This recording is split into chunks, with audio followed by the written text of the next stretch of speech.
like a spider and he looks like a bug. But we should all just give him one big hug. Look out, ooh, here comes the Spider-Man.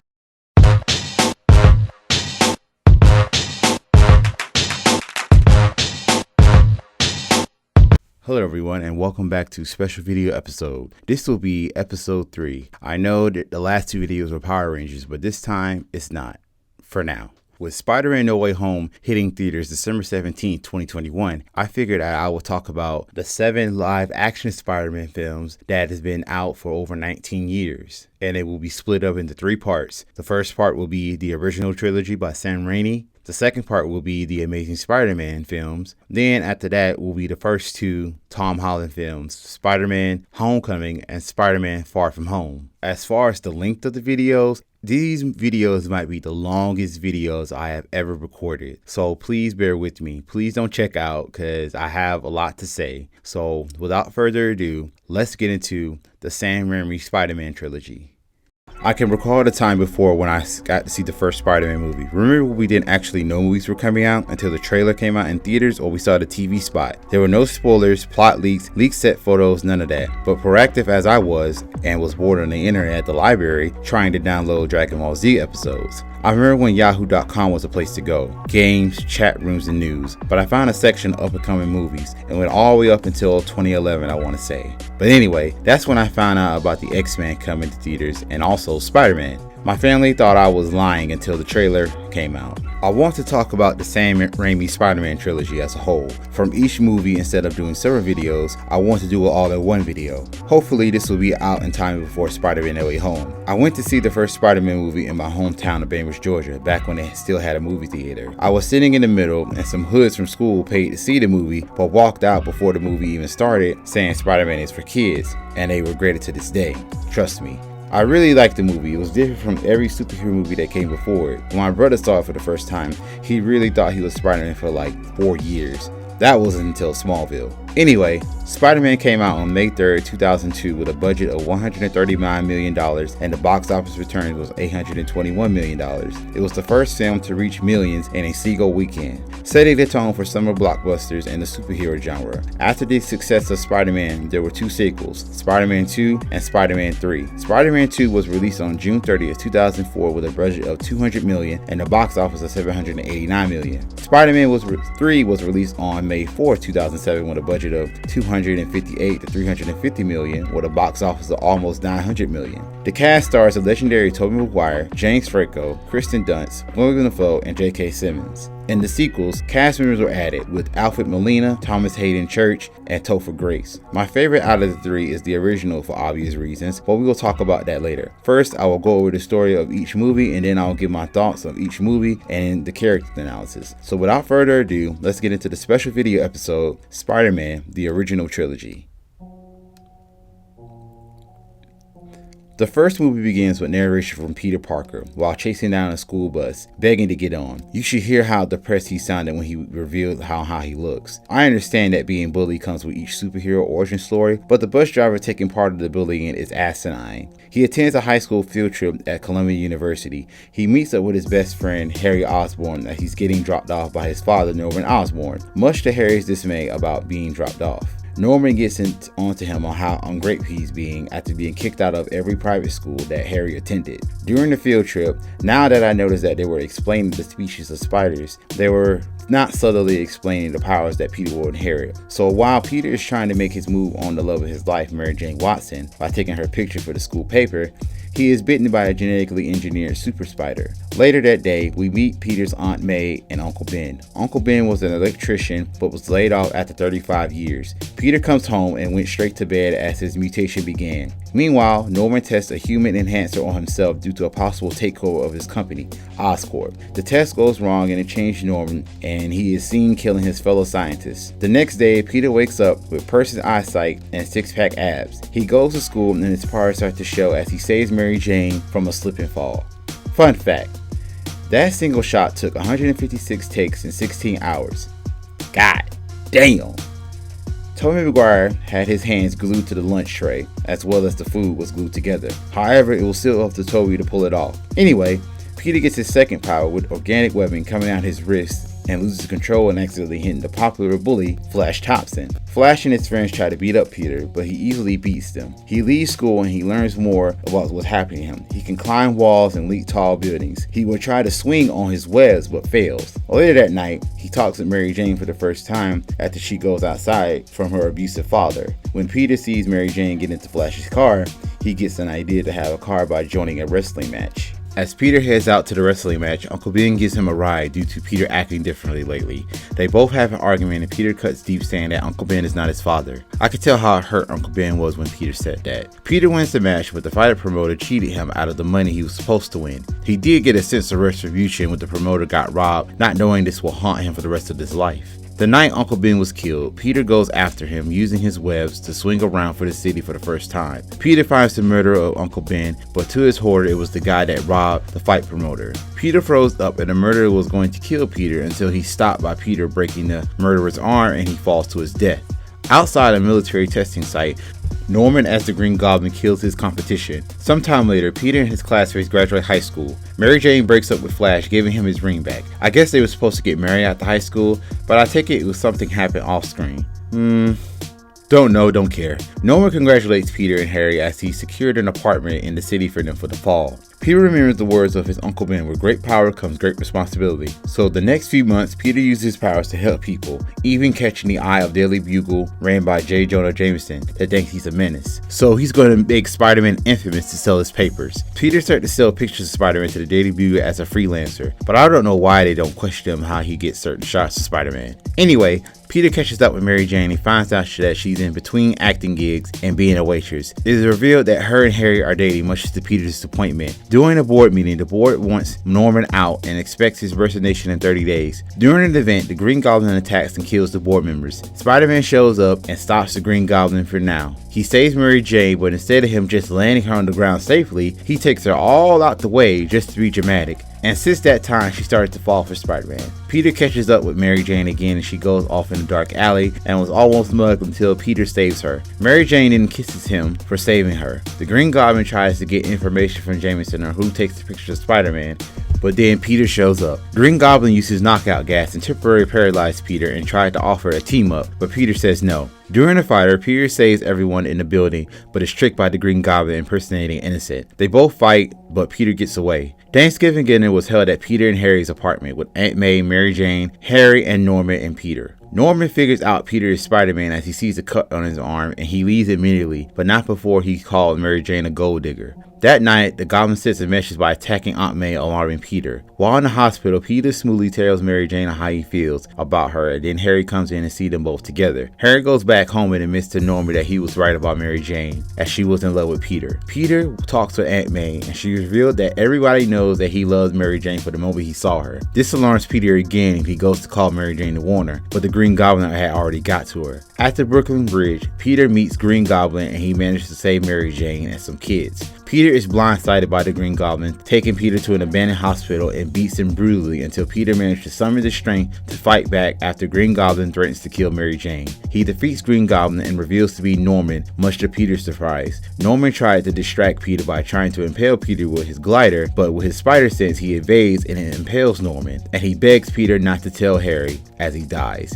Peter returns Norman's body to his home, but is caught by Harry. At Norman's funeral, Harry vows that Spider-Man will pay for the death of his father. The movie ends with Mary Jane revealing her feelings for Peter. However, Peter's responsibility to be Spider-Man is too great, and he did not act on these feelings. Spider-Man 2. 2 years later, Peter has moved out the apartment that he shared with Harry. Peter had a job delivering pizzas, but he was on thin ice with his boss. So he didn't make a delivery in time and was fired. Peter tried to sell other pictures to Jameson, but he doesn't want to hear it. He also is on thin ice at his school with his teacher, Dr. Connors, and he will fail him if he doesn't turn in his paper on Dr. Otto Octavius. He comes home that night to a small surprise birthday party organized by Harry, Mary Jane, and Aunt May. Harry is still vengeful of Spider-Man on what happened to Norman. Peter just wants to move forward with Harry and be friends. This is also due to his promise that he made to Norman to not to tell Harry that Peter and the Goblin were enemies. Peter finds out that the bank will foreclose on Aunt May's house pretty soon. Mary Jane talks with Peter saying that she likes seeing him, but Peter doesn't want to act on his feelings. Mary Jane tells Peter that she's seeing somebody and it might be serious. Mary Jane is an actress now and wants Peter to come and see her play, and he will try to be there. The next day, Peter and Harry meet with Otto Octavius. Octavius wants to have renewable energy for the world. Peter's asked if he's sure that nothing will go wrong with the reactor, but he's reassured by Otto that he can rest and he will not blow up the city. Later, Peter is on his way to Mary Jane's play, but he gets sidetracked and stopped at armed robbery. He shows up late and wasn't allowed in to play, disappointing Mary Jane. Peter tried to meet with Mary Jane after the show, but he sees that Mary Jane is with her new boyfriend. Peter went to respond to an emergency, but as he was swinging through the city, his organic webbing stopped working and he doesn't know why this is going on. Octavius explains before the demonstration on the Fusion Project, he has powerful robotic technical arms or artificial intelligence that will help stabilize a fusion reaction. The demonstration goes wrong as Peter tries to stop it but is knocked out by Octavius briefly. It goes critical and it kills Octavius' wife. Peter stops the demonstration, causing it to knock out Octavius. That night at the hospital, Octavius wakes up and kills the doctors and escapes. Octavius falls under the influence of the artificial intelligence and wants to continue the experiment. He decides to rob a bank, which Peter and Aunt May was there. Peter fights him but has difficulty with his powers. Octavius kidnaps Aunt May, but Peter saves her. Peter later finds out that Mary Jane has gotten engaged to Jameson's son. Peter is unable to balance his personal and superhero life, so he gives up being Spider-Man and attempts to take control of his life once more. He tried to win Mary Jane back, but it seems that she already made up her mind and is getting married. Peter later tells Aunt May the truth of why Uncle Ben died, but all she could do was walk away. Needing Trilogy to power his machine, Octavia visits Harry and they both cut a deal. Spider-Man alive for the exchange of the tritium, and Harry told Octavius on how to find Peter. Harry made Octavius promise not to hurt Peter in the process. Octavius finds Peter with Mary Jane and kidnaps her.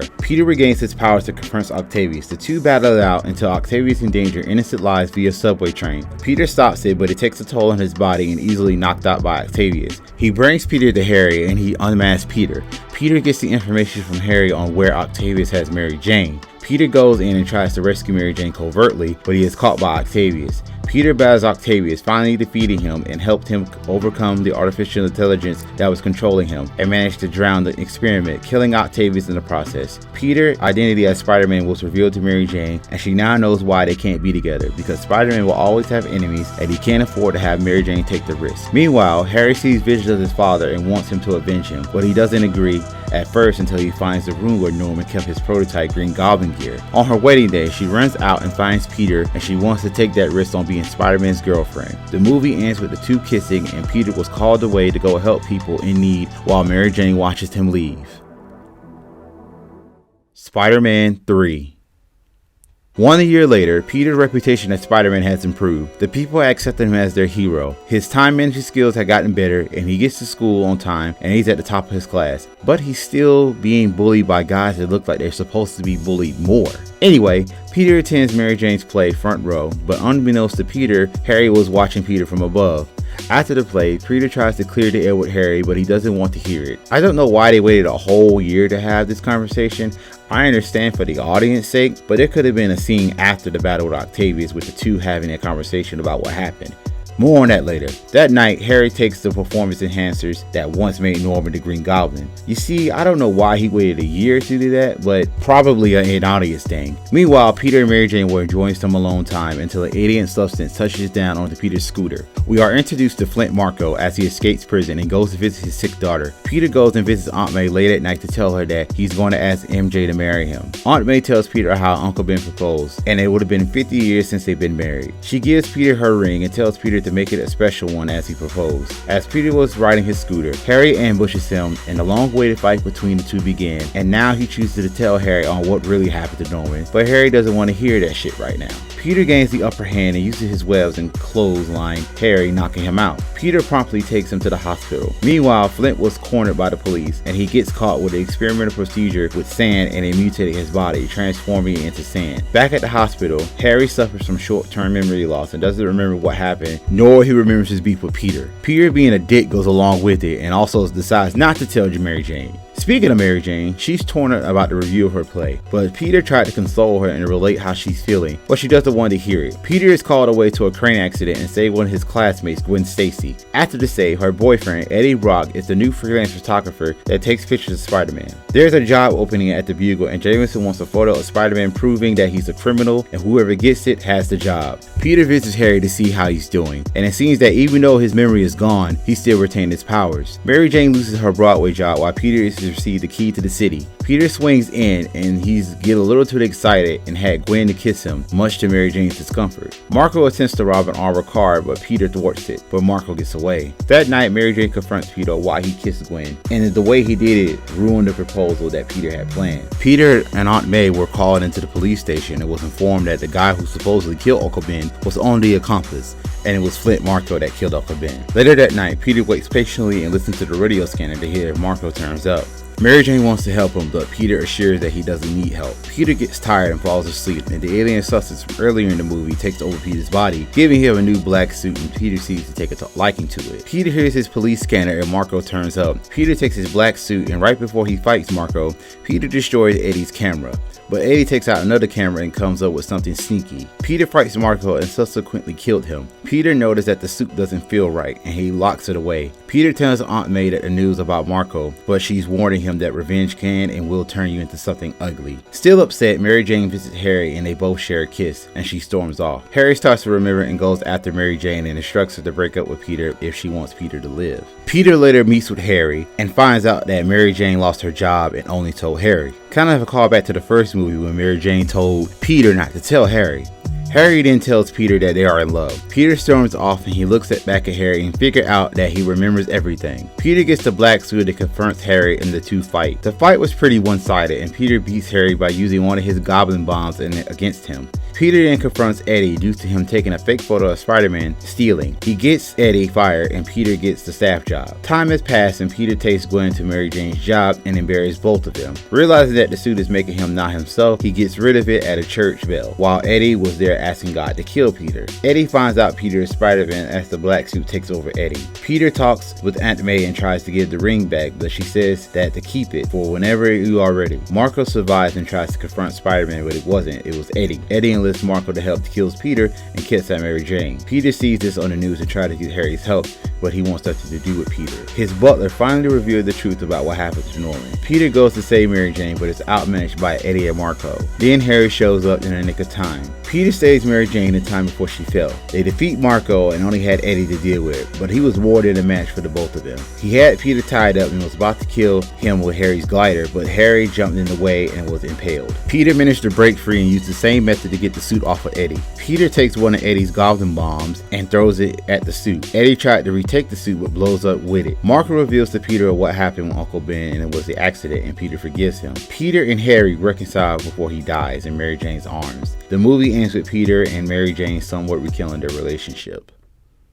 I grew up on these movies and I revisit the whole trilogy every couple of years. I'll always put myself in Peter's shoes on how I was treated physically and emotionally, and also having financial problems. With that being said, let's talk about Peter. Peter was a typical nerd with glasses, which back in my day was frowned upon and made fun of. Now it's 2021 and it's the new normal, and high school nerds are on top of the world, with a few exceptions of course. He didn't have a lot of parental problems due to his parents being dead, and his aunt and uncle raised him. Despite the obvious financial problems prior to the movie, I believe that they were a loving family. Peter being in love with Mary Jane throughout the trilogy can be either a good or bad thing. The bad is that when he got bitten by the spider and got his powers, he tried to use it for personal gain to buy a car to impress Mary Jane. This inadvertently led to Uncle Ben's death. We all been there, Pete.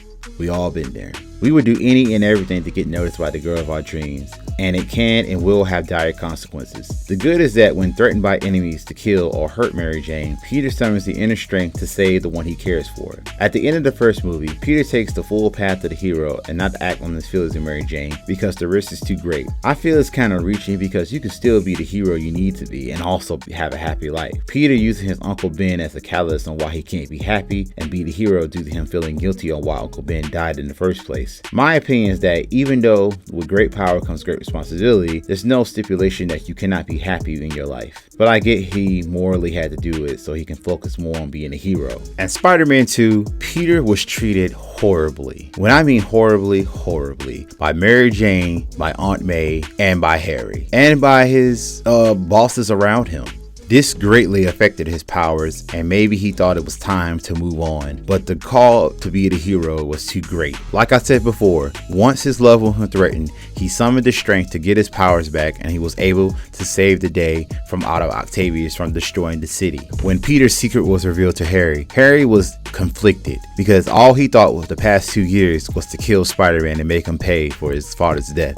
For what I said earlier, from where I think that they should have talked it out before Spider-Man 3, I think it kind of makes sense now. Maybe he needed more time to process it before he pursued his vengeance towards Peter. I don't know, maybe I'm reaching and trying to make excuses, but something could have been said. Like, it could have been that's a huge thing. Like, you couldn't just say, oh, you killed my father, but we're gonna wait a whole year to talk about it. You just don't do that. When Mary Jane found out, all she got was horny, and all she wanted to do was not gonna be with him in the end. Aunt May never found out Peter's secret, but when she learned of that secret of how Uncle Ben died, she was pretty distraught and pretty much was upset with him for a while. But towards the end of the movie, she forgave him and wanted to move forward with the relationship, saying that she will always love him no matter what. In Spider-Man 3, Peter had gotten full of himself, like really full of himself. Once he started to get appreciated by the public, planned on marrying Mary Jane, and he's a star student again. When the symbiote took control over Peter, it seemed his personal life was affected versus on how his reputation as Spider-Man was unaffected. If anything, he was more raw and restrained by his morals. If Marco didn't have his powers to survive, Peter would have definitely killed him. When Peter fought Harry, it was one-sided the entire time. Even when he didn't have the black suit, Peter still managed to best Harry in battle. He embarrassed Eddie Brock and made him lose everything. Hell, it was so bad that the movie didn't even bother for Gwen to break up with him off screen.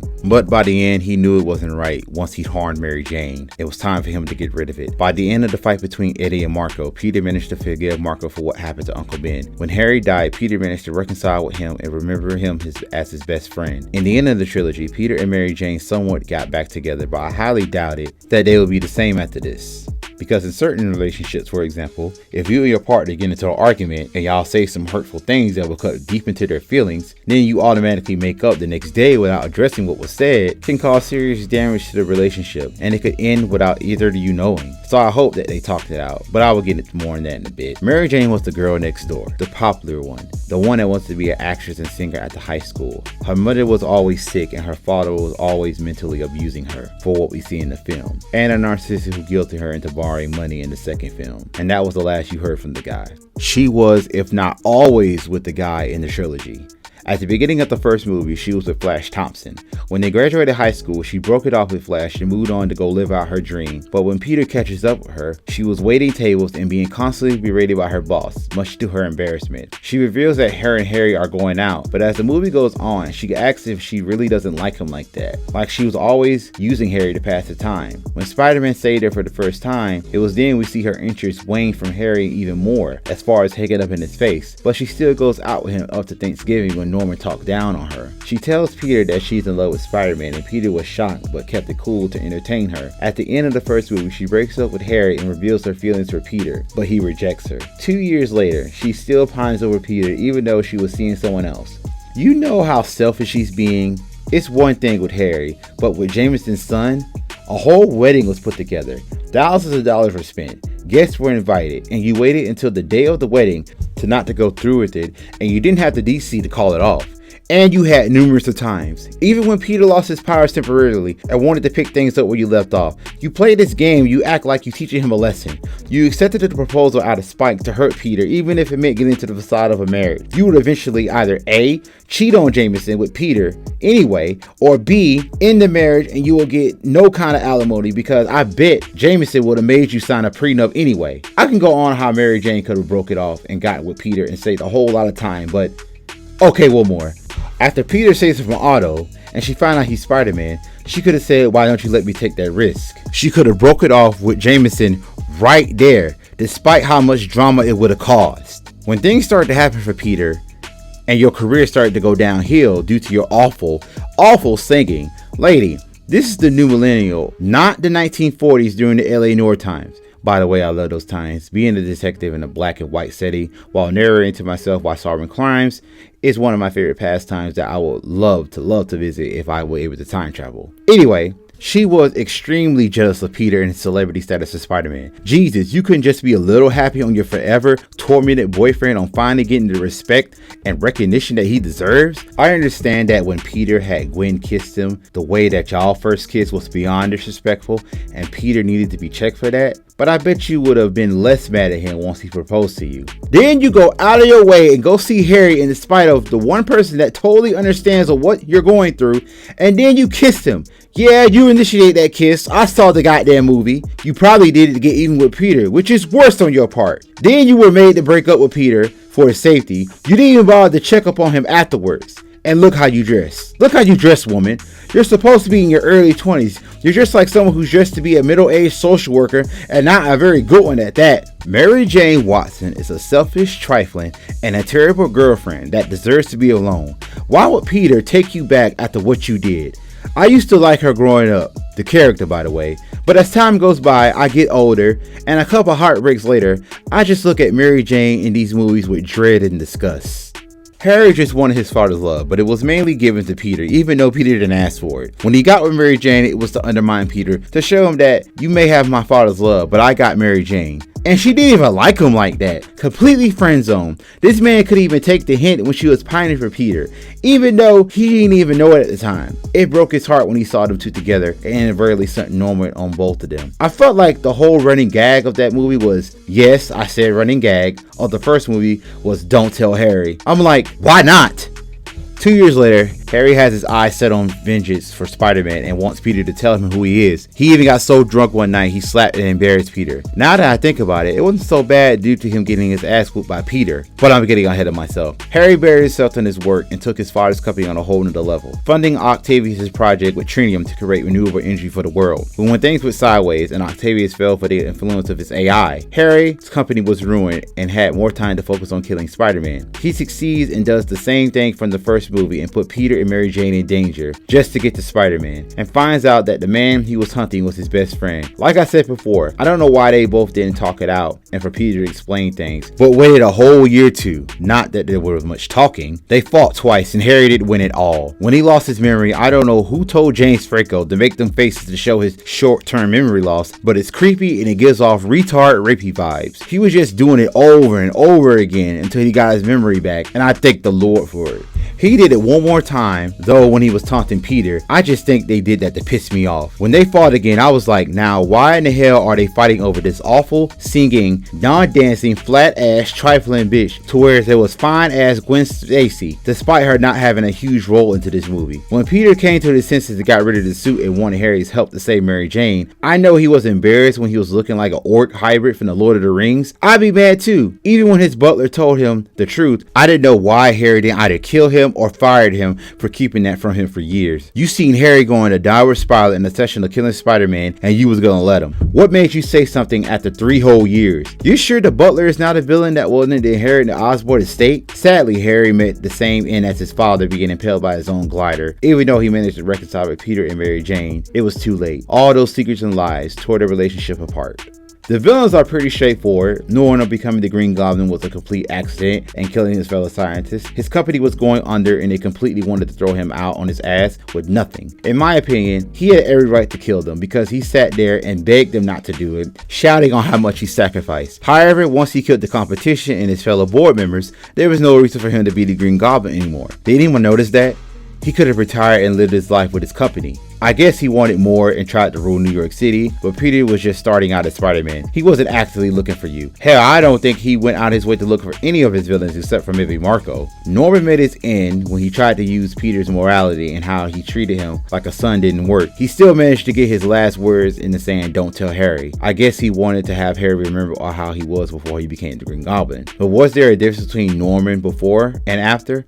I think not. He was still mean, and the only time he concerned about his hurt son was that he had the itch to kill Peter, nothing more. It was just an excuse to go after Peter and Mary Jane. Octavius was controlled by the AI from his tentacles, telling him to rebuild his reactor and try again, even if it means destroying the city in the process. He was a good guy and was married, but she was killed during the experiment. He wasn't above various crimes like robbery, kidnapping, and murder to achieve his goal. If it wasn't for Peter convincing him not to go through with the experiment, who knows what would have happened. Marco was not your typical villain. Sure, he was in jail for armed robbery and confessed to Uncle Ben's murder, but this man was only stealing to help his sick daughter and was thwarted several times by the police and Peter. I get why he wanted to kill Peter in the end, but he did it to get Peter off his back so he could get the money needed for his daughter. Him telling Peter how Uncle Ben's death happened, it was the exact closure to what Peter needed to forgive him. However, if Marco commits more crimes in the future, I'm sure Peter will be there to stop him. Eddie Brock was your shady photographer that can't take a hint when he was friend-zoned by Gwen. He went out of his way to make a fake Photoshop picture of Spider-Man, stealing to get the staff job at the Bugle.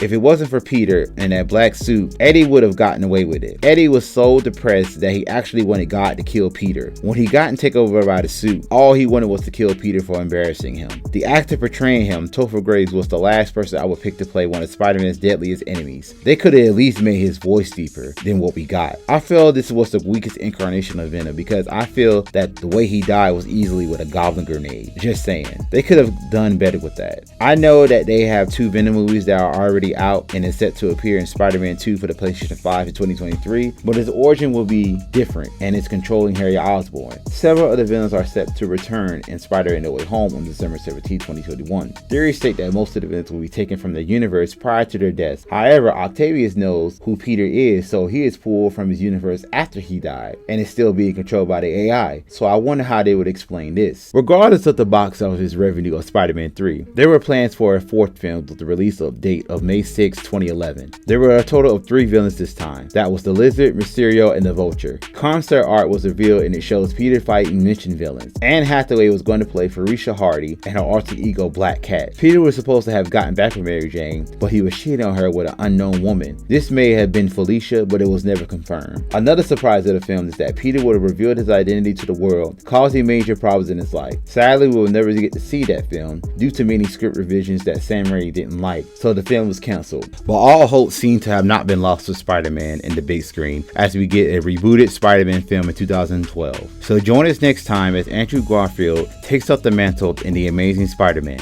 Thank you guys for watching. Don't forget to like, subscribe, and share, and I will see you all next time.